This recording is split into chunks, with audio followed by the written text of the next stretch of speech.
तो नमस्कार साथियों, एग्जामपुर 91 में आप सभी का स्वागत है दोस्तों। ये आज हम लोग अध्याय 3 दोस्तों, अध्याय 3 9th का ये चैप्टर है दोस्तों। आपका चुनावी राजनीतिक है दोस्तों। दोस्तों, आपका ये वीडियो पार्ट 1 एक 14 से 15 मिनट का आएगा, उसको भी देखिएगा क्योंकि वो वीडियो टेक्निकल इशू के कारण फर्स्ट में ही कट गया था। ये पार्ट बी में आपका पूरा कंप्लीट चैप्टर दिया जा रहा है दोस्तों। पार्ट 1 में 14 से 15 मिनट है, उसको भी आप लोग देख लीजिएगा, पूरे अच्छे से समझ आइए चुनावी राजनीति क्या है दोनों मिला के दोस्तों। जिन भाई बहन पार्ट 1 चैप्टर नंबर 2 नहीं देखे होंगे वो जाइए प्लेलिस्ट में, पहले चैप्टर नंबर 2 देखिए, और जो चैप्टर नंबर 1 नहीं देखे होंगे वो जाइए प्लेलिस्ट में, वो चैप्टर नंबर 1 को भी देखिए दोस्तों। ये हम लोग स्टार्ट करते हैं, आगे स्टार्ट करते हैं।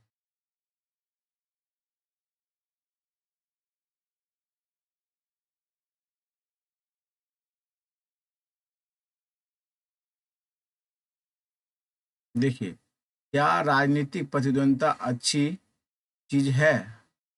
इस प्रकार हम पाते हैं कि चुनाव का मतलब राजनीतिक प्रतियोगिता या प्रतिद्वंद्विता है।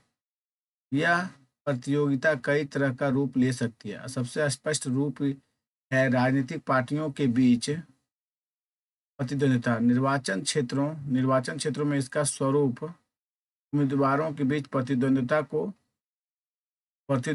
हो जाता है। अगर प्रतिद्वंद्विता नहीं रही तो चुनाव बेईमानी हो जाएगा। देखिए, लेकिन क्या राजनीतिक प्रतिद्वंद्विता का होना अच्छी चीज है? चुनावी प्रतिद्वंद्विता में कुछ स्पष्ट नुकसान दिखते हैं। इससे हर घर में बंटवारे जैसी स्थिति हो जाती है। आपने भी अपने इलाके में सुना होगा कि पार्टी पॉलिटिक्स के फैसले की शिकायत कर रहे हैं। विभिन्न दलों के लोग और नेता अक्सर एक दूसरे के खिलाफ आरोप लगाते हैं।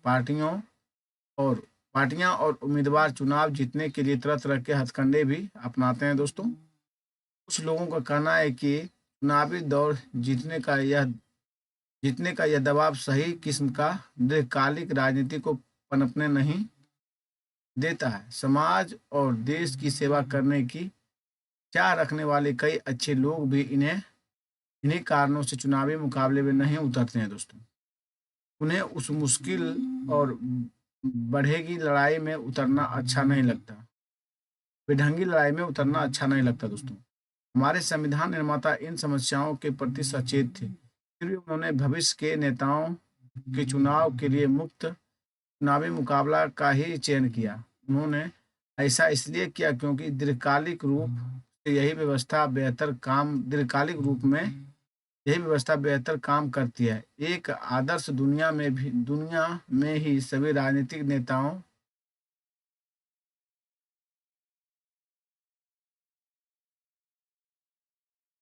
नेताओं को मालूम होता है कि लोगों का हित किन चीजों में है, तथा ये सभी नेता लोगों की सेवा की प्रेरणा से ही राजनीति में आते हैं। पर असल जीवन में ऐसा नहीं होता।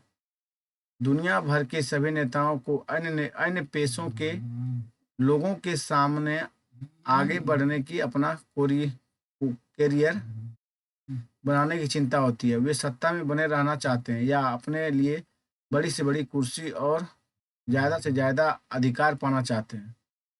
संभव है कि उनके अंदर लोगों की सेवा करने की हो भावना भी हो, पर सिर्फ इस भावना के भरोसे चीज़ों को छोड़ना जोखिम का काम है। यह भी संभव है कि उनके अंदर लोगों की मदद करने की भावना हो, पर उन्हें यह मालूम ना हो कि यह काम कैसे किया जा सकता है।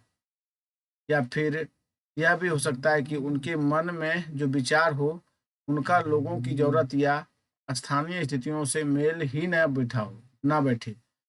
ऐसे में हम इस वास्तविकताओं का सामना कैसे कर सकते हैं? एक तरीका तो राजनेताओं के ज्ञान और चरित्र में बदलाव और सुधार लाने का है। दूसरा ज़्यादा व्यवहारिक तरीका यह है कि हम ऐसी व्यवस्था बनाएं जिसमें लोगों की सेवा करने वाले राजनेताओं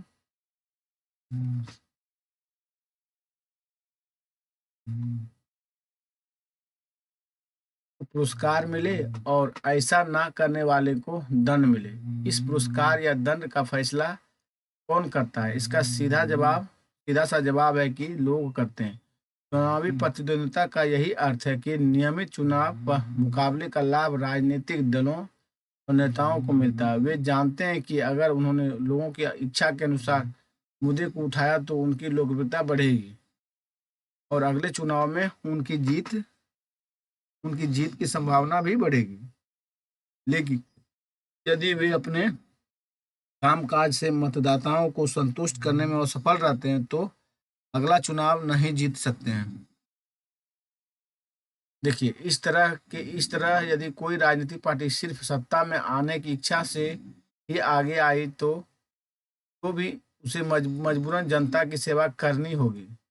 कुछ कुछ इसी ढंग से बाजार काम करता है। भले ही कोई दुकानदार सिर्फ अपने फायदे की सोचता हो, उसे मजबूरन ग्राहक को अच्छा सौदा देना ही पड़ता। अगर वह ऐसा नहीं करता तो ग्राहक दूसरी दुकान देखेगा। ठीक इसी तरह राजनीतिक मुकाबले से संभव है कुछ भेदभाव पनपे और लोगों में अपनी आपसी मनमुटाव पैदा हो, लेकिन आखिरकार इससे राजनीतिक दल उसके नेता लोगों की सेवा के लिए बाध्य होते हैं। कार्टून बूझें दोस्तों। यदि दिए यदि दिए दोनों कार्टूनों को ध्यान से देखें, प्रत्येक कार्टून का संदेश देता है कि इसे अपने शब्दों में लिखें, अपनी कक्षा में चर्चा करें और इनमें से कौन सा कार्टून आपके अपने इलाके की असलियत के करीब है। मतदाता और उम्मीदवार के संबंधों पर चुनाव का असर बताने वाला एक कार्टून खुद बनाएं। चलिए हम लोग कार्टून को देखते हैं।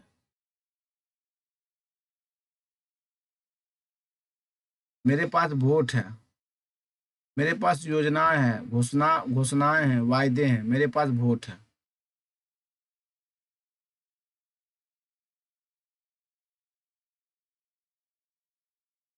चलिए हम लोग आगे देखते हैं उसमें।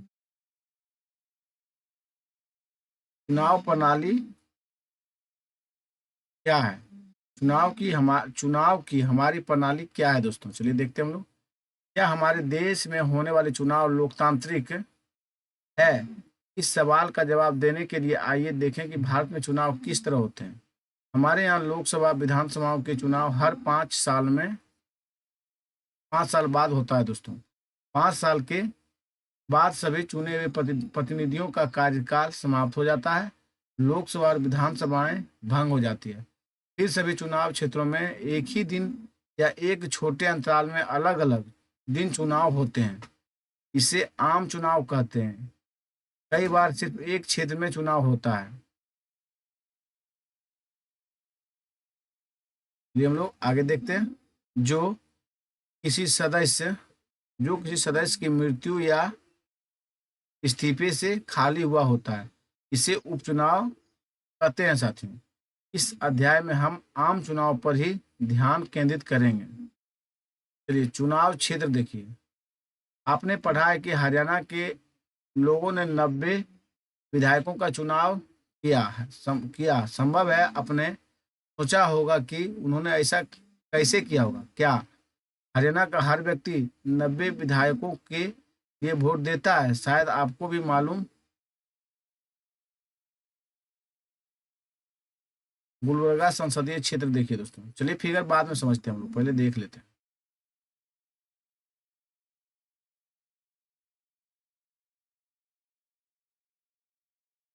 होगा कि ऐसा नहीं होता। अपने देश में हम क्षेत्र विशेष पर आधारित प्रतिनिधि की प्रणाली से काम करते हैं। चुनाव के उद्देश्य से देश को अनेक क्षेत्रों में बांट लिया गया है। इन्हें निर्वाचन क्षेत्र कहते हैं। एक क्षेत्र में रहने वाले मतदाता अपने एक प्रतिनिधि का चुनाव करते हैं। लोकसभा चुनाव के लिए देश को 543 निर्वाचन क्षेत्रों में बांटा गया है। हर क्षेत्र में चुने गए प्रतिनिधियों को संसद सदस्य कहते हैं। लोकतांत्रिक चुनाव की एक विशेषता है हर वोट का बराबर मूल्य। इसलिए हमारे संविधान में यह व्यवस्था है कि हर चुनाव क्षेत्र में मतदाताओं की का संख्या काफी हद तक एक समान हो। इसी प्रकार प्रत्येक राज्य को उसकी विधानसभा की सीटों के हिसाब से बांटा गया है। इन सीटों के निर्वाचित प्रतिनिधियों को विधायक कहते हैं। प्रत्येक संसदीय निर्वाचन क्षेत्र में विधानसभा के कई कई कई निर्वाचन क्षेत्र होते हैं। पंचायतों और नगरपालिकाओं के चुनावों में भी यही तरीका अपनाया जाता है दोस्तों। पंचायतों में भी यही तरीका अपनाया जाता है और नगरपालिका चुनाव में भी दोस्तों। प्रत्येक पंचायत को कई वार्डों में बांटा जाता है और छोटे छोटे निर्वाचन क्षेत्र होते हैं। प्रत्येक वार्ड से पंचायत या नगरपालिका के लिए एक सदस्य का चुनाव होता है। कई बार निर्वाचन क्षेत्रों क्षेत्रों को सीट भी कहा जाता है, सीट भी कहा जाता है, क्योंकि हर क्षेत्र में संसद या विधानसभा की एक सीट का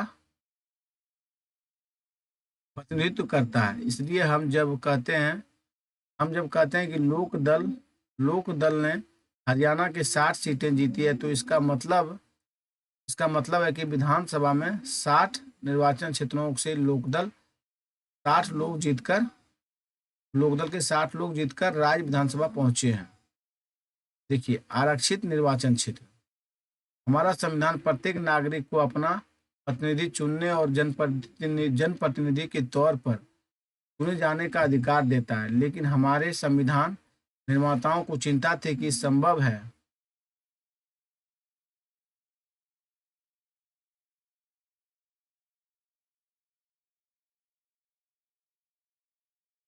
कि खुले चुनावी मुकाबले में कुछ कमजोर समूहों के लोग लोकसभा और विधानसभा में पहुंच नहीं पाए। संभव है कि चुनाव लड़ने और जीतने लायक जरूरी संसाधन, शिक्षा और संपर्क उनके पास हो ही नहीं। संसाधनों वाले प्रभावशाली लोग उनको चुनाव जीतने से रोक भी सकते हैं। अगर ऐसा होता है तो संसद और विधानसभाओं में हमारी आबादी के एक बड़े हिस्से की आवाज ही नहीं पहुंच पाएगी। एक बड़े हिस्से की आवाज ही नहीं पहुंच पाएगी। इससे हमारे लोकतांत्रिक प्रतिनिधित्व का चरित्र कमजोर होगा और यह व्यवस्था कम लोकतांत्रिक होगी दोस्तों। इसलिए हमारे संविधान निर्माताओं ने कमजोर वर्गों के लिए आरक्षित निर्वाचन क्षेत्र की विशेष व्यवस्था सोची। इसी कारण कुछ चुनाव क्षेत्र अनुसूचित जातियों के लोगों के लिए आरक्षित है, तो कुछ क्षेत्र अनुसूचित जनजाति के लिए अनुसूचित जनजाति के लोगों के लिए है। अनुसूचित जाति के लिए आरक्षित सीट पर केवल अनुसूचित जाति का ही व्यक्ति चुनाव लड़ सकता है। इसी तरह सिर्फ जनजाति के ही व्यक्ति अनुसूचित जनजाति के लिए आरक्षित चुनाव क्षेत्र से चुनाव लड़ सकते हैं। अभी लोकसभा में 84 सीटें अनुसूचित जातियों के लिए और 47 सीटें अनुसूचित जनजातियों के लिए आरक्षित हैं दोस्तों। कितना कितना अनुसूचित जाति अगर पूछे लिया जाए क्वेश्चन में तो आप 84 मारिए, और अनुसूचित जनजाति पूछा जाए तो आप 47 लगाइए दोस्तों। 26 जनवरी 2019 की स्थिति, ये सीटें पूरी आबादी में इन समूहों के हिस्से के अनुपात में है दोस्तों। इसी प्रकार अनुसूचित जातियों और जनजातियों के लिए आरक्षित सीटों किसी अन्य समूह के उचित हिस्सों में से कुछ नहीं लेती है। देखिए, कमजोर समूहों के लिए आरक्षण की यह व्यवस्था बाद में जिला और स्थानीय स्तर पर भी लागू की गई। अनेक राज्यों में अब ग्रामीण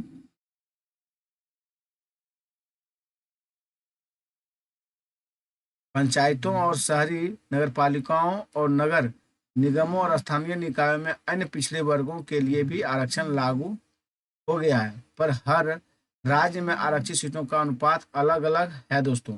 इसी प्रकार ग्रामीण और शहरी स्थानीय, ये थोड़ा बॉक्स में देख लेते हैं।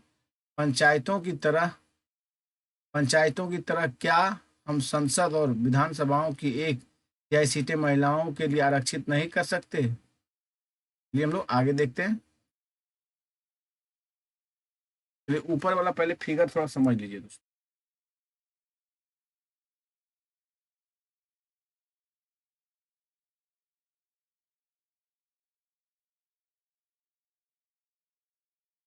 43 ग्रामीण गुलबर्गा है दोस्तों, गुलबर्गा संसदीय क्षेत्र है ये। देखिए आप लोग, एससी का 2 सीट है दोस्तों, एक यहाँ एक यहाँ दोस्तों। 40 सीतापुरा में और गुलबर्गा में है। चलिए इधर देखिए, इधर कौन सा है?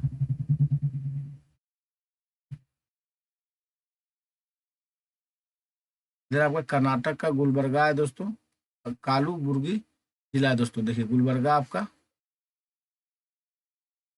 मैप देख लीजिए, इसको समझिए अपने से, स्टॉप करके वीडियो को।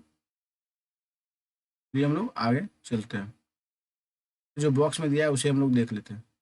गुलबर्गा लोकसभा निर्वाचन क्षेत्र की सीमा और गुलबर्गा कलाबुर्गी जिले की सीमा में अंतर क्यों है? अपने लोकसभा निर्वाचन क्षेत्र का ऐसा ही नक्शा बनाएं। गुलबर्गा लोकसभा निर्वाचन क्षेत्र में विधानसभा के कितने क्षेत्र हैं? क्या आपको लोकसभा क्षेत्र में भी विधानसभा की इतनी सीटें हैं? ये हम लोग आगे देखते हैं।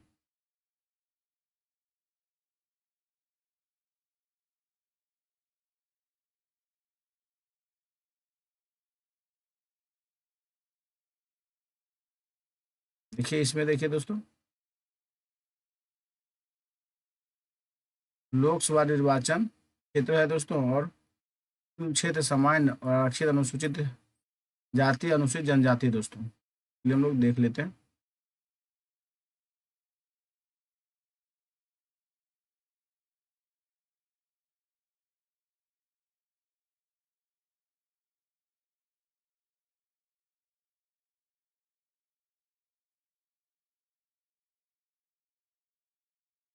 ये राज्य और निर्वाचन क्षेत्र दिया गया है दोस्तों। लोकसभा, लोकसभा में देखिए, आंध्र प्रदेश में 25 सीट है दोस्तों, अरुणाचल प्रदेश में आपका 2 सीट है, असम में आपका 14 सीट है, बिहार में आपका लोकसभा का 40 सीट है, छत्तीसगढ़ में 11 सीट है दोस्तों, गोवा में आपका 2 सीट है, गुजरात में आपका 26 सीट है, हरियाणा में आपका 10 सीट है, हिमाचल में आपका 4 सीट है दोस्तों लोकसभा का, झारखंड का में आपका 14 सीट है, कर्नाटक में आपका 28 सीट है दोस्तों। ये देखिए, केरल में आपका 20 सीट है, मध्य प्रदेश में आपका 29 सीट है, महाराष्ट्र में आपका 48 सीट है, मणिपुर में 2 सीट है, मेघालय में आपका 2 सीट है, मिजोरम में आपका 1 सीट है, नागालैंड में आपका 1 सीट है दोस्तों, उड़ीसा में आपका 21 सीट है, पंजाब में आपका 13 सीट है, राजस्थान में आपका 25 सीट है, सिक्किम में आपका 1 सीट है, तमिलनाडु में 39 सीट है, तेलंगाना में 17 सीट है दोस्तों, त्रिपुरा में 2 सीट है, उत्तर प्रदेश में 80 सीट है दोस्तों,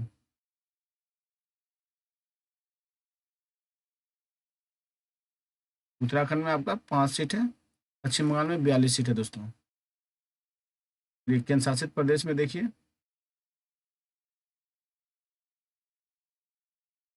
अंडमान निकोबार में दोस्तों, द्वीप समूह में 1 सीट, चंडीगढ़ में 1 सीट दोस्तों, दादर एवं नागर हवेली में दोस्तों 1 सीट है, दमन और दीव दोनों मिला के दोस्तों 2 सीट कर दिया गया है।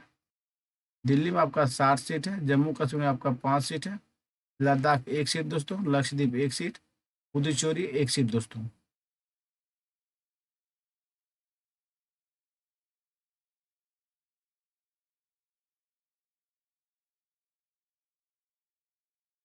देखिए, ऊपर दिए गए नक्शे को देखिए और निम्नलिखित सवालों का जवाब दीजिए।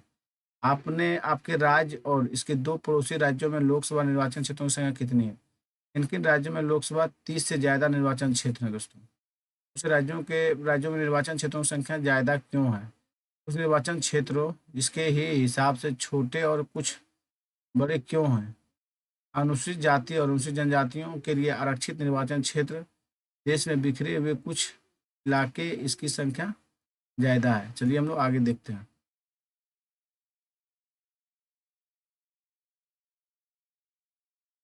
निकायों के 1/3 सीटें, निकायों दोस्तों मतलब नगर पालिका निकायों में दोस्तों 1/3 सीटों महिलाओं के लिए आरक्षित की गई है दोस्तों।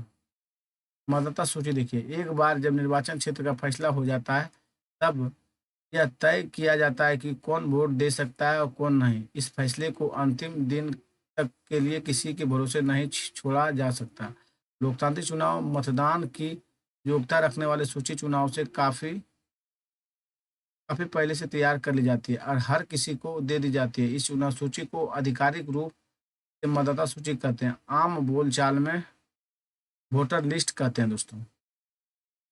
यह एक महत्वपूर्ण कदम है क्योंकि इसका सीधा संबंध लोकतांत्रिक चुनाव की पहली शर्त अपना प्रतिनिधि चुनने के लिए हर किसी को समान अवसर मिलने से है। पहले हमने सार्वभौम वयस्क मताधिकार के बारे में पढ़ा था।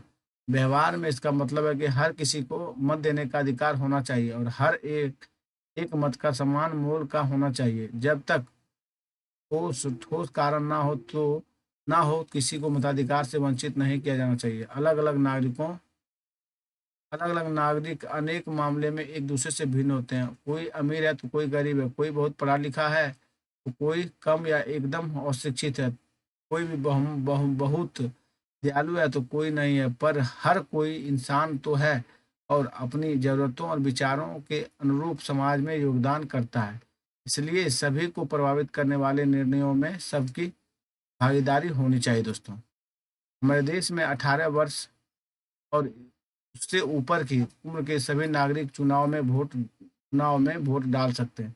नागरिक की जाति, धर्म और लिंग चाहे जो भी हो,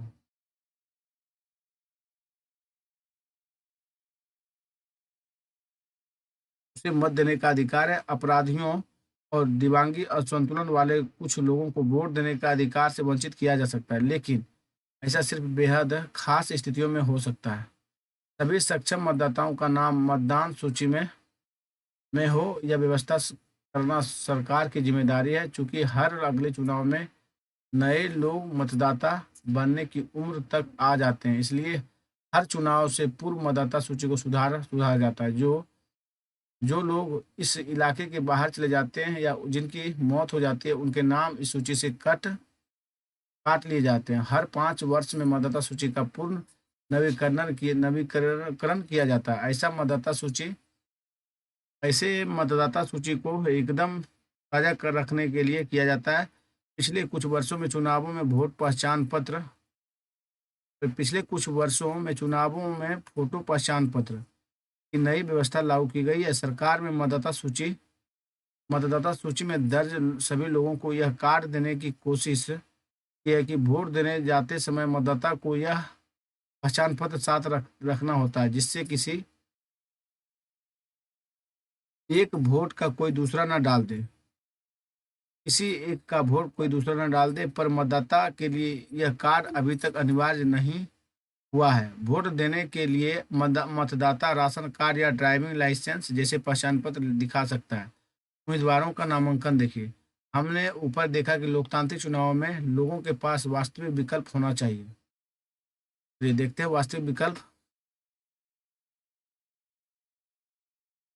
यह तभी होगा जब किसी के चुनाव लड़ने पर लगभग किसी किस्म की बंदिश ना हो। हमारी चुनाव प्रणाली ऐसे ही करती है। जो कोई व्यक्ति मतदाता है वह उम्मीदवार भी हो सकता है। सिर्फ एक फर्क यह है कि कोई व्यक्ति 18 वर्ष की उम्र में वोट डालने का अधिकारी हो जाता है, लेकिन जबकि उम्मीदवार बनने की न्यूनतम आयु 25 वर्ष है। उम्मीदवार बनने में भी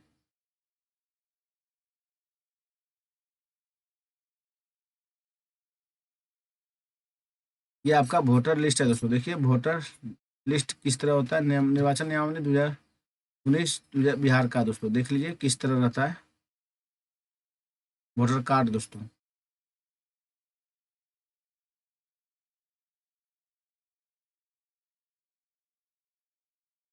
चलिए हम लोग आगे चलते हैं दोस्तों। मतदान जो वोटर कार्ड रहता है दोस्तों, इसकी कुल संख्या 10 होती है दोस्तों। ये भी ध्यान रखिए क्योंकि ये भी कभी कभी पूछ लिया जाता है। चलिए हम लोग आगे चलते हैं।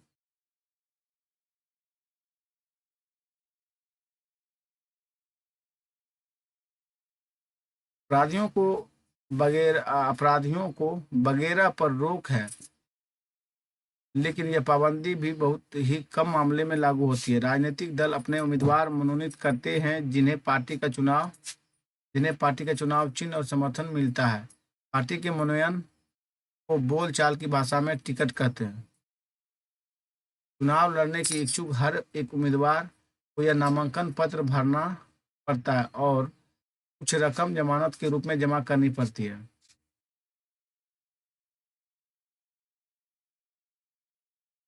हाल में सर्वोच्च न्यायालय के निर्देश पर उम्मीदवारों से एक घोषणा पत्र भरवाने की नई प्रणाली में शुरू हुई।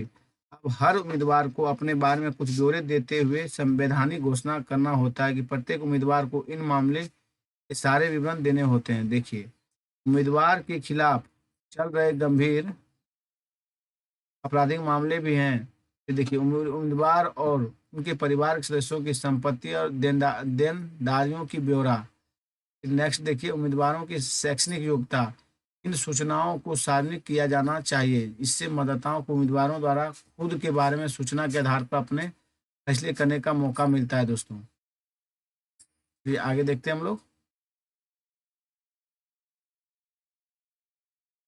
उम्मीदवारों की शैक्षणिक योग्यता देखिए दोस्तों, जब देश की सभी नौकरियों के लिए किसी न किसी किस्म की शैक्षणिक योग्यता जरूरी है, तो विधायक या सांसद महत्वपूर्ण पदों के चुनाव के लिए किसी किस्म की शैक्षिक योग्यता की जरूरत क्यों नहीं है। देखिए, सभी तरह के काम सिर्फ शैक्षिक योग्यता के आधार पर नहीं होते हैं। जैसे भारतीय क्रिकेट टीम के चुनाव के लिए डिग्री की नहीं, अच्छा क्रिकेट खेलने की योग्यता जरूरी है। इसी प्रकार विधायक या सांसद की सबसे बड़ी योग्यता यह है कि वह अपने क्षेत्र के लोगों की समस्याओं को समझे और उनकी चिंताओं को समझे और उनके हितों का प्रतिनिधित्व करे। वे यह काम वे यह काम कर रहे हैं या नहीं, इसकी परीक्षा उनके लाखों वोटर 5 साल तक रोज लेते हैं। नेक्स्ट देखिए, अगर शिक्षा या डिग्री की प्रासंगिकता हो भी तो यह जिम्मा लोगों पर छोड़ देना चाहिए कि वे शैक्षिक योग्यता को कितना महत्व देते हैं। नेक्स्ट देखिए, हमारे देश में शैक्षिक योग्यता की शर्तें लगाना एक अन्य कारण से भी लोकतंत्र की मूल भावना को खिलाफ होगा। इसका मतलब होगा देश में अधिकांश लोगों का चुनाव लड़ने के मौलिक अधिकार से वंचित करना। जैसे यदि उम्मीदवारों के लिए बीए, बीकॉम या बीएससी स्नातक डिग्री भी अनिवार्य किया गया तो 90% से ज़्यादा नागरिक चुनाव लड़ने के अयोग्य हो जाएंगे। उम्मीदवारों की अपनी संपत्ति का ब्यौरा देने की जरूरत क्यों होती है, ये आगे देखते हैं। ये हम लोग आगे देखिए दोस्तों।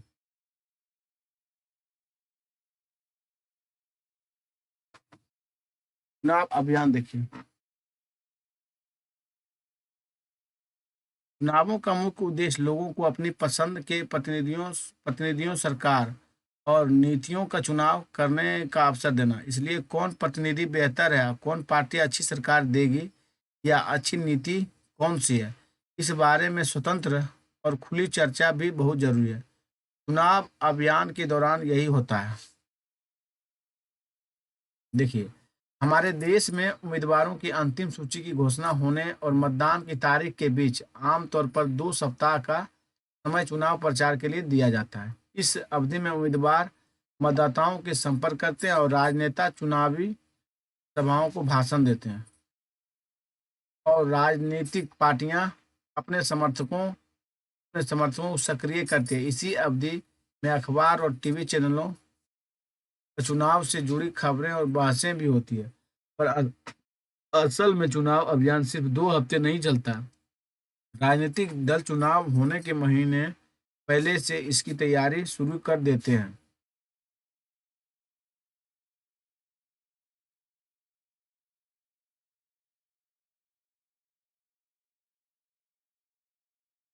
चुनाव अभियान के दौरान राजनीतिक पार्टियां लोगों का ध्यान कुछ बड़े मुद्दों पर केंद्रित करना चाहती है और लोगों को उनका मुद्दे पर आकर्षित करती है और अपनी पार्टी के पक्ष में वोट देने को कहती है। आइए विभिन्न चुनावों में विभिन्न दलों द्वारा उठाए गए सवालों नारों पर गौर करें। इंदिरा गांधी ने नेतृत्व वाली कांग्रेस पार्टी ने 1971 में वीवीआई पॉइंट दोस्तों, यहाँ से सवाल बना था अगला यूपीएससी में दोस्तों। इंदिरा गांधी ने नेतृत्व वाली कांग्रेस पार्टी ने 1971 में लोकसभा चुनाव में गरीबी हटाओ का नारा दिया था। पार्टी ने वायदा किया कि वह सरकार की सारी नीतियों में बदलाव करके सबसे पहले देश की गरीबी हटाएगी। नेक्स्ट देखिए, 1977 में हुए लोकसभा चुनाव में जयप्रकाश नारायण के नेतृत्व में जनता पार्टी ने नारा दिया, लोकतंत्र बचाओ।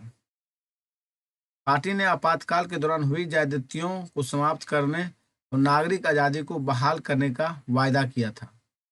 देखिए, वामपंथी दलों ने 1977 में हुए पश्चिम बंगाल विधानसभा चुनाव में जमीन जीतने वाले को नारा दिया था। न जमीन जोतने वाले को नारा दिया था दोस्तों। नेक्स्ट देखिए, 1983 के आंध्र प्रदेश के विधानसभा चुनावों में तेलुगु देशम पार्टी के नेता एन टी रामाराव ने तेलुगु स्वाभिमान का नारा दिया। चलिए हम लोग आगे देखते हैं दोस्तों। थोड़ा वेबसाइट स्लो है दोस्तों, धुंधलापन हो रहा है। देखिए, लोकतंत्र में राजनीतिक दलों और उम्मीदवारों को अपनी मर्जी के मुताबिक चुनाव प्रचार करने के लिए आजाद छोड़ देना ही सबसे अच्छा होता है, पर सभी दलों को उचित और समान अवसर मिले, इसके लिए कई बार कुछ दखल देना जरूरी होता है। चुनाव में कानून के अनुसार कोई भी,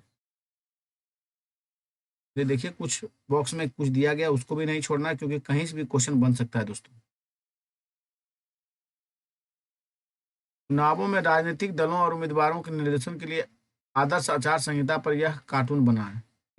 चलिए हम लोग आगे देखते हैं।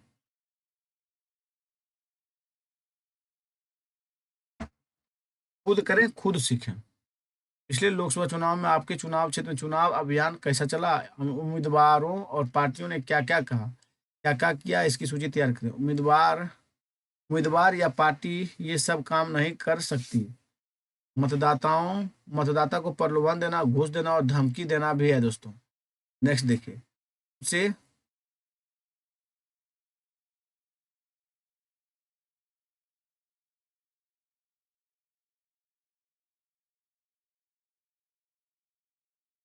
चुनाव अभियान में सरकारी संसाधनों का इस्तेमाल करना। लोकसभा चुनाव में एक निर्वाचन क्षेत्र में 25 लाख या विधानसभा चुनाव में 10 लाख से ज्यादा खर्च नहीं करना दोस्तों। ज्यादा खर्च करना दिया गया। लोकसभा चुनाव में एक निर्वाचन क्षेत्र में 25 लाख और विधानसभा चुनाव में 10 लाख रुपया से ज्यादा खर्च करना। अगर वे इनमें से किसी भी मामले में दोषी पाए गए तो चुने जाने के बावजूद उनका चुनाव रद्द घोषित हो सकता है। इन चुनावों के अलावा हमारे देश की सभी राजनीतिक पार्टियों ने चुनाव प्रचार की आदर्श आचार संहिता को भी स्वीकार किया है। इसमें उम्मीदवार और पार्टियों को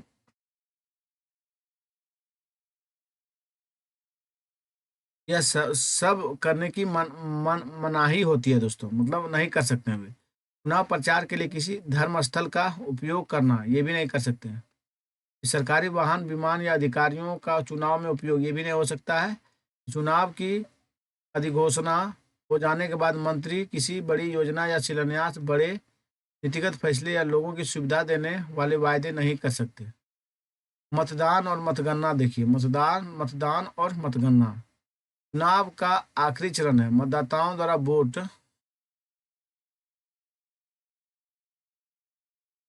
देने इस दिन को आम तौर पर चुनाव का दिन, नेक्स्ट तरफ देखते हैं हम लोग,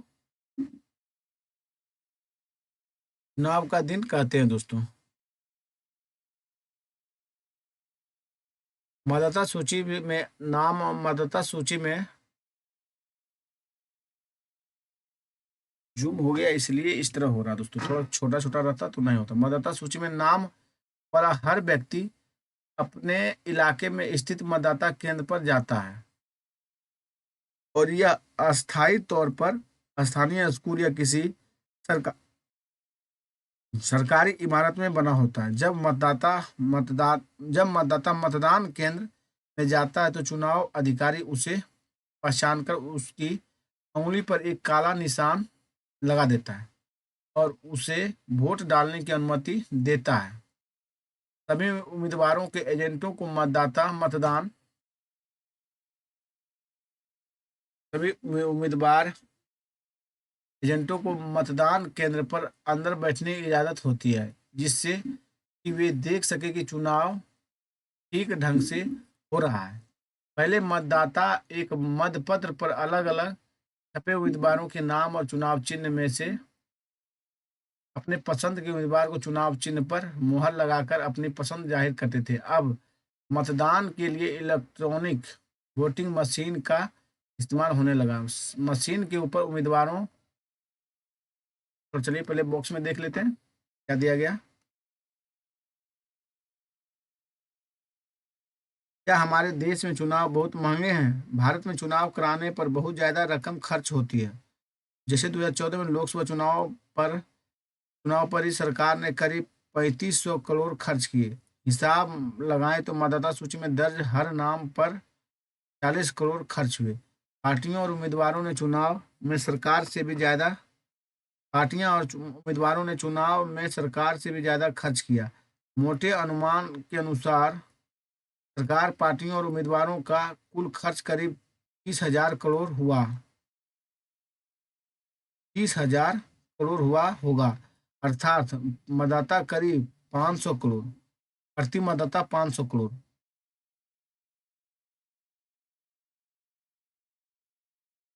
प्रति मतदाता दोस्तों 500 करोड़ में 500 रुपये हुआ खर्च दोस्तों। कुछ लोग कहते हैं कि चुनाव हमारी जनता पर, खासकर गरीब लोगों पर एक बोझ है और मुल्क हर 5 साल पर चुनाव कराने का बोझ नहीं उठा सकती। आइए इस खर्च की तुलना कुछ अन्य खर्च से करें। सन 2005 में सरकार ने फ्रांस में 6 परमाणु पनडुब्बियों खरीदने का फैसला किया। प्रत्येक पनडुब्बी की कीमत 3,000 करोड़ है। दिल्ली में सन 2010 में राष्ट्रमंडल खेलों का आयोजन हुआ। अनुमानतः इस पर 20,000 करोड़ से भी ज्यादा खर्च हुआ। तो क्या चुनावों को महंगा माना जा सकता है?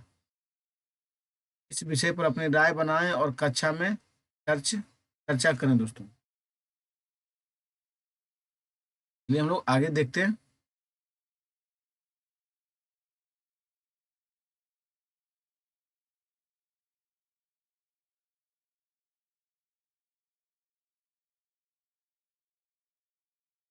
गुलबर्ग के चुनाव परिणाम देखिए। आइए एक बार गुलबर्ग के उदाहरण पर गौर करें। सन 2014 में यहाँ कुल 8 उम्मीदवारों के चुनाव लड़ा था। यहाँ मतदाताओं की संख्या 17.21 लाख थी। इसमें से 9.98 लाख लोगों ने अपने मताधिकार का प्रयोग किया। कांग्रेस पार्टी उम्मीदवार मल्लिकार्जुन खड़गे को 5.7 लाख वोट मिले। यह कुल पड़े मतों का 50.82% था दोस्तों। लेकिन बाकी किसी भी उम्मीदवार से ज्यादा वोट पाने के कारण उन्हें गुलबर्ग संसदीय क्षेत्र में संसद निर्वाचित घोषित किया गया। देखिए लोकसभा 14 का परिणाम आप लोग देखिए। ये सब सवाल नहीं पूछा जाएगा दोस्तों, जहां से पूछा जाएगा उसको चलिए पढ़ते हैं हम लोग। टाइम फालतू बर्बाद करने से कोई फायदा नहीं है। ये देखिए,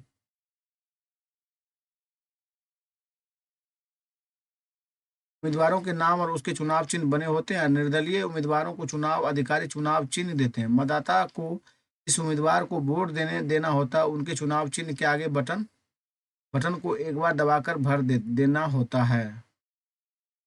मतदान हो जाने के बाद वोटिंग मशीन को सील बंद करके एक सुरक्षित जगह पर पहुंचा दिया जाता है। फिर तारीख तय फिर एक तय तारीख पर एक चुनाव क्षेत्र की सभी मशीनों को एक साथ खोला जाता है और मतों की गिनती की जाती है। देखिए मतदान केंद्रों और मतगणना केंद्रों पर पार्टी क्या उम्मीदवार एजेंट क्यों मौजूद होता है, ये हम लोग आगे देखेंगे क्यों मौजूद होता है। वहाँ सभी दलों के एजेंट रहते हैं जिससे मतगणना का काम निष्पक्ष ढंग से हो सके। इसी चुनाव क्षेत्र में सबसे ज्यादा मत पाने वाले उम्मीदवार को विजयी घोषित किया जाता है। आम चुनाव में अमूमन सभी निर्वाचन क्षेत्रों में मतगणना एक ही तारीख पर होती है। टीवी चैनलों और रेडियो और अखबारों के लिए यह बहुत बड़ा अवसर होता है और वे इसकी खबरें पूरे विस्तार से देते हैं। कुछ घंटों की गिनती में ही सारे परिणाम मालूम हो जाते हैं। यह स्पष्ट हो जाता है कि कौन अगली सरकार बनाने जा रहा है। चलिए हम लोग आगे चलते हैं और कुछ क्वेश्चन पे नजर डाल लेते हैं दोस्तों। कौन सा काम आदर्श चुनाव संहिता का उल्लंघन है और कौन सा नहीं है? मतदान की तारीख से पहले मंत्री द्वारा अपने निर्वाचन क्षेत्र के एक रेलगाड़ी को हरी झंडी रवाना करना गैरकानूनी हो जाएगा दोस्तों। एक उम्मीदवार से वायदा किया किया कि चुने जाने पर हम अपने निर्वाचन क्षेत्र में नई रेलगाड़ी चलवाएंगे। एक उम्मीदवार को समर्थन द्वारा मतदाताओं को एक मंदिर में ले जाकर उनसे उसी उम्मीदवार को वोट देने का शपथ दिलाना। इसी उम्मीदवार के समर्थन द्वारा झुग्गी बस्तियों में वोट के वायदे लेकर कंबल बांटना। ये आगे देखते हैं हम लोग।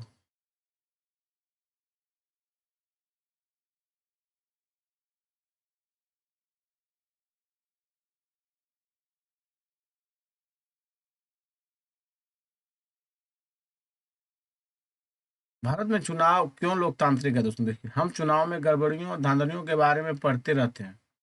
अखबार और टीवी चैनलों में खबरों में अक्सर ऐसी गड़बड़ियों की चर्चा रहती है कि आरोप लगाए जाते हैं कि अधिकांश खबरें में कुछ इस तरह की गड़बड़ियों की सूचना होती है दोस्तों।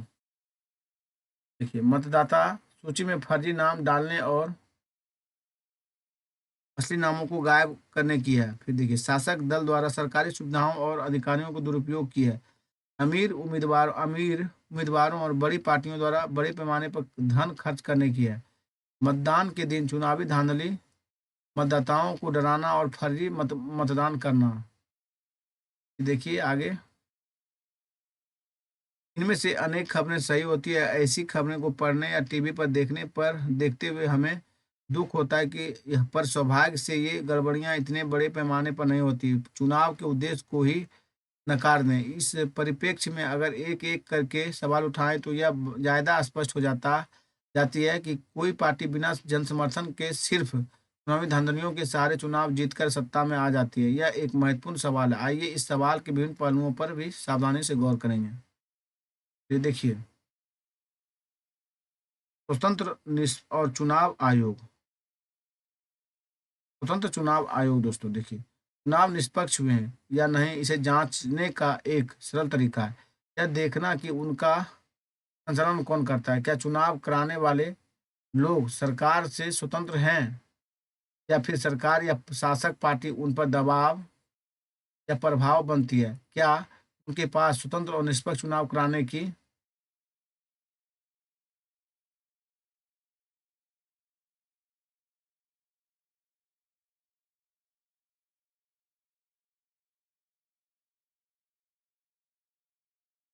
चुनाव कराने की शक्ति है? क्या वे इन शक्तियों का वास्तविक में प्रयोग करते हैं? देखिए, हमारे देश के लिए इन सवालों का जवाब काफी हद तक सकारात्मक है। हमारे देश में चुनाव एक स्वतंत्र और बहुत ताकतवर चुनाव है। आयोग द्वारा करवाए जाते हैं। इसे न्यायपालिका के समान ही आज़ादी प्राप्त है। कुछ मुख्य निर्वाचन आयुक्त की नियुक्ति भारत के राष्ट्रपति करते हैं। कौन करते हैं दोस्तों? भारत के राष्ट्रपति मुख्य निर्वाचन आयुक्त की नियुक्ति करते हैं। एक बार नियुक्ति हो जाने के बाद निर्वाचन आयुक्त राष्ट्रपति या सरकार के प्रति जवाबदेह नहीं रहता। अगर शासक पार्टी सरकार को चुनाव आयोग पसंद ना हो तब भी मुख्य निर्वाचन आयुक्त को हटा पाना लगभग असंभव है।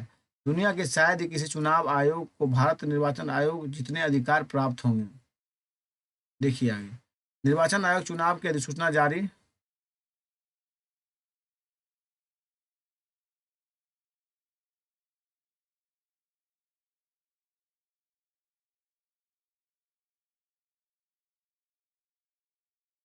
निर्वाचन आयोग के चुनाव की अधिसूचना जारी करने से लेकर चुनावी नतीजों की घोषणा तक पूरी चुनाव प्रक्रिया के संचालन के हर पहलू पर निर्णय लेता है। नेक्स्ट देखिए, आदर्श चुनाव संहिता लागू कराता है और इस इसका उल्लंघन करने वाले उम्मीदवारों और पार्टियों को सजा देता है दोस्तों। चुनाव के दौरान निर्वाचन आयोग सरकार को दिशा निर्देश मानने का आदेश दे सकता है। चुनाव के दौरान निर्वाचन आयोग सरकार को दिशा निर्देश मानने का आदेश दे सकता है और इसमें सरकार द्वारा चुनाव जीतने के लिए चुनाव में सरकारी मशीनरी का दुरुपयोग रोकना या अधिकारियों का तबादला करना भी शामिल होता है।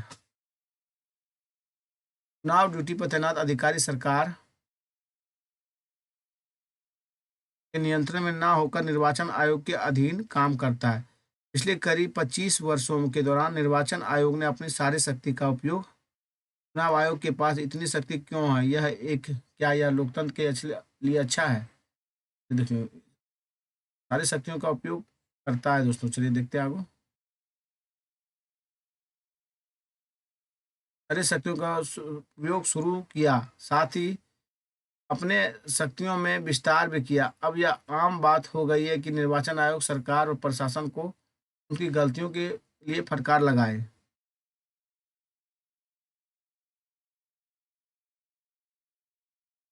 अगर चुनाव अधिकारी को लगता है कि कुछ मतदान केंद्रों पर पूरे चुनाव क्षेत्र में मतदान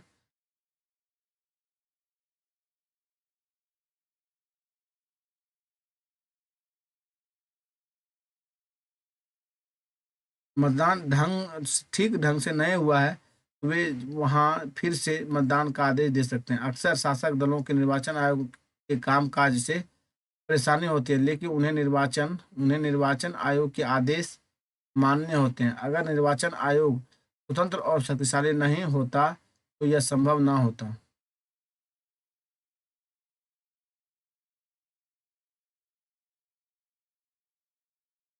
चुनाव आयोग 14वीं लोकसभा के गठन की अधिसूचना जारी करता है। बिहार में चुनाव में मतदान के लिए वोटों की पहचान पत्र अनिवार्य है। ये चुनाव आयोग का काम है दोस्तों। ये देखिए, उच्च न्यायालय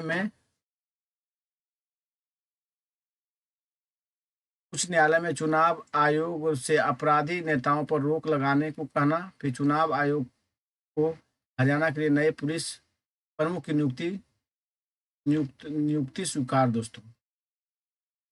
ये हम लोग आगे चलते हैं।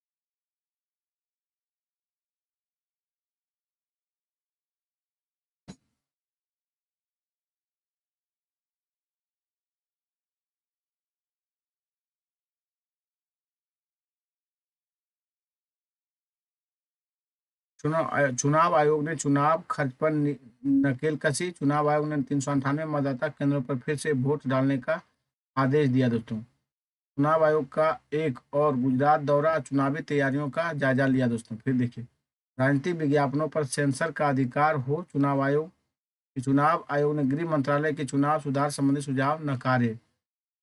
फिर देखिए, चुनाव के गुप्त खर्च पर चुनाव आयोग की नजर। एग्जिट पोल पर प्रतिबंध लगाने की फिलहाल कोई योजना नहीं। चुनाव आयोग का ये स्टेटमेंट है दोस्तों। देखिए, इस सुर्खियों को ध्यान से पढ़िए और पहचानिए कि स्वतंत्र और निष्पक्ष चुनाव के चुनाव आयोग के किन तथ्यों का प्रयोग कर रहा है। चुनाव में लोगों की भागीदारी देखिए दोस्तों। चुनाव प्रक्रिया की गुणवत्ता को जांचने का एक और तरीका यह देखना है कि इसमें लोग उत्साह से भागीदारी करते हैं या नहीं। अगर चुनाव प्रक्रिया स्वतंत्र और निष्पक्ष नहीं होगी तो लोग इसमें भागीदारी करना जारी नहीं रखेंगे। अब इन लेखा चित्रों को पढ़िए और भारतीय चुनाव में लोगों की भागीदारी के बारे में कुछ निष्कर्ष निकालिए। ये देखिए, चुनाव में लोगों की भागीदारी का पैमाना आम तौर पर मतदान करने वाले लोगों के आंकड़ों को बनाए रखता है। मतदान की योग्यता रखने वाले कितने प्रतिशत लोगों ने असल में मतदान किया, यह हिसाब लगाना मुश्किल नहीं है। पिछले 50 वर्षों में यूरोप और उत्तरी अमेरिका के लोकतांत्रिक देशों में मतदान का प्रतिशत गिरा है। भारत में यह या तो स्थिर रहा या ऊपर गया दोस्तों।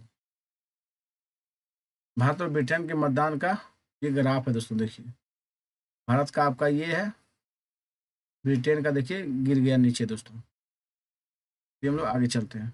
दूसरा पॉइंट देखिए, भारत में अमीर और बड़े लोगों की तुलना में गरीब और निरक्षर और कमजोर लोगों को ज्यादा संख्या मतदान करते हैं। पश्चिम के लोकतंत्र में स्थिर इससे उलट है। अमेरिका में करीब लोग अफ्रीकी मूल गरीब लोग, अफ्रीकी मूल के लोग और हैपनिक लोग अमीर और श्वेत लोगों की तुलना में काफी कम मतदान करते हैं।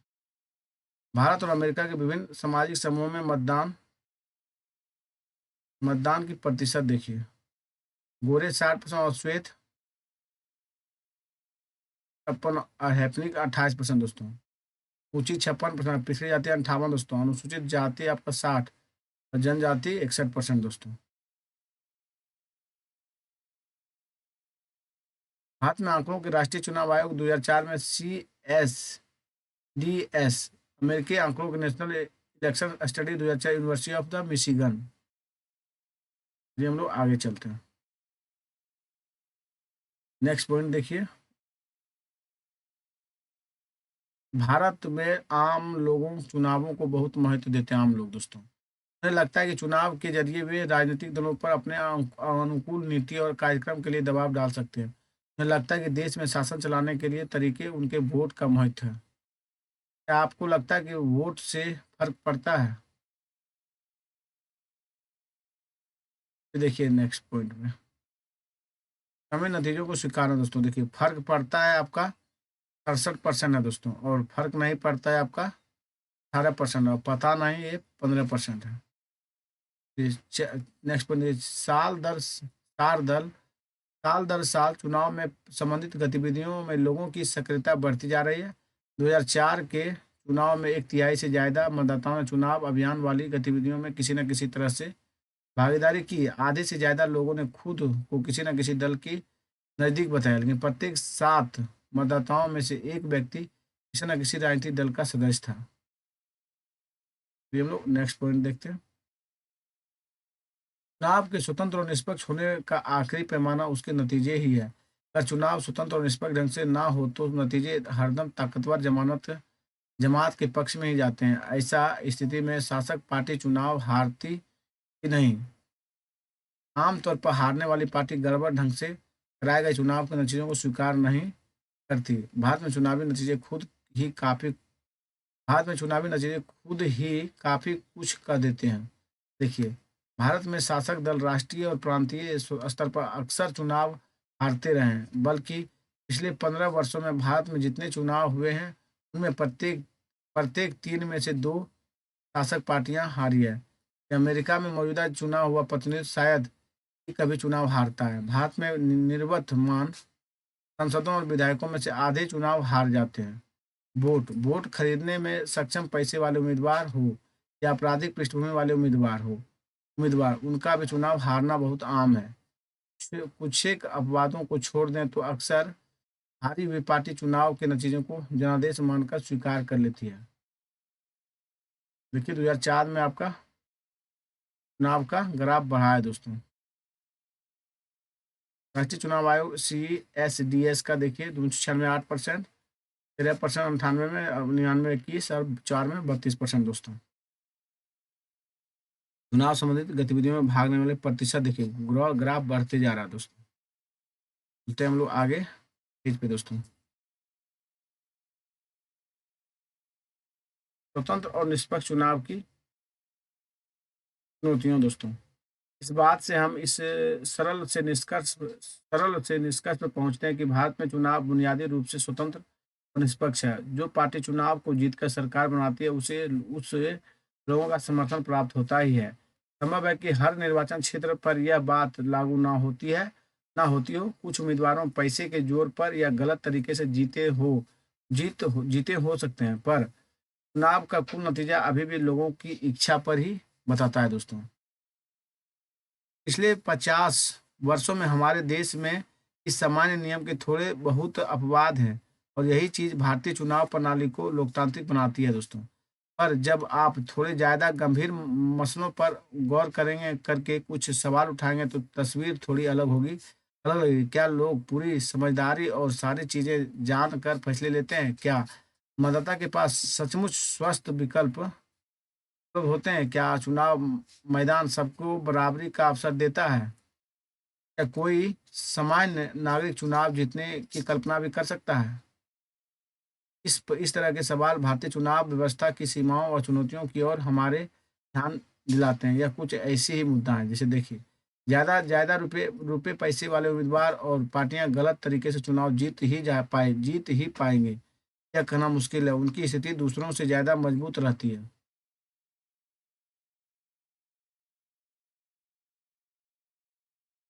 कार्टून देखिए दोस्तों, प्रेस कॉन्फ्रेंस हो रहा, यह कहने की क्या जरूरत थी कि हमने अपने योग और जीतने वाले रिश्तेदार को ही टिकट दिया है। ये नेता बोल रहा दोस्तों।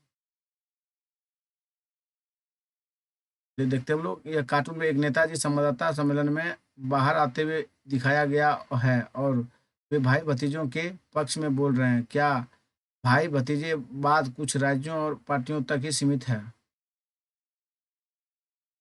चुनावी अभियान शीर्षक वाला यह कार्टून लातिनिया अमेरिका के संदर्भ में बना है दोस्तों। कहाँ के? लातिनिया अमेरिका के संदर्भ में दोस्तों। भारत और अन्य लोकतांत्रिक देश पर भी लागू होता है। चलिए हम लोग आगे लाल कथन देखते हैं। चलिए आगे नहीं दिया गया, ठीक है हम लोग नेक्स्ट पेज पे दोस्तों।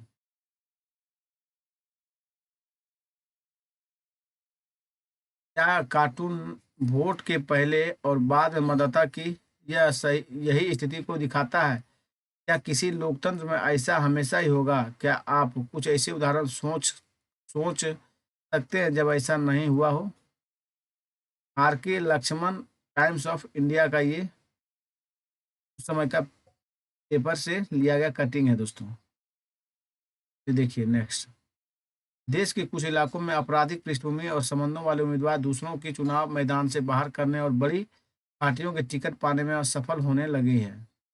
अलग अलग अलग अलग पार्टियों में कुछ परिवारों का जोर है और उनके रिश्तेदार आसानी से टिकट पा जाते हैं। फिर देखिए, अक्सर आम आदमी के लिए चुनाव में कोई ढंग का विकल्प नहीं होता क्योंकि दोनों प्रमुख पार्टियों की नीतियां व्यवहार कमोबेश एक से ज्यादा एक से होते हैं दोस्तों। तो देखते हैं आगे।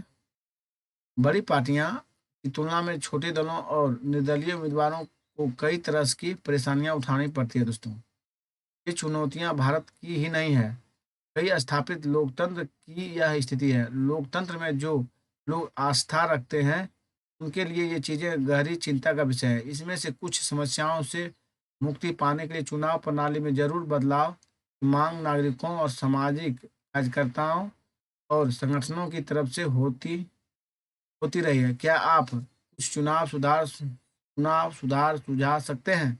इन चुनौतियों के सामना करने के लिए आम नागरिक क्या कर सकते हैं? ये हम लोग आगे देखते हैं।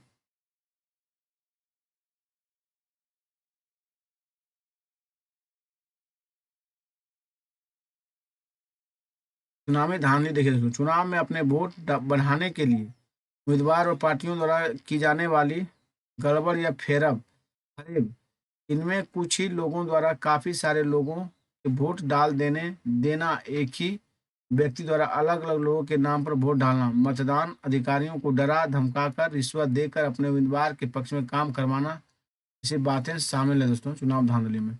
निर्वाचन क्षेत्र देखिए, एक खास भौगोलिक क्षेत्र के मतदाता जो एक प्रतिनिधि का चुनाव करते हैं। आचार संहिता देखिए दोस्तों, चुनाव के समय पार्टियों और उम्मीदवारों द्वारा माने जाने वाले कायदे कानून और दिशा निर्देश, उसे आचार संहिता बोलते हैं। चलिए हम लोग आगे देखते हैं। आपका चैप्टर क्लोज हो गया दोस्तों। अब आपका यहाँ से क्वेश्चन आंसर है दोस्तों। डिस्क्रिप्टिव में लिखना है दोस्तों, मतलब ऑब्जेक्टिव टाइप से नहीं दिया गया आपका।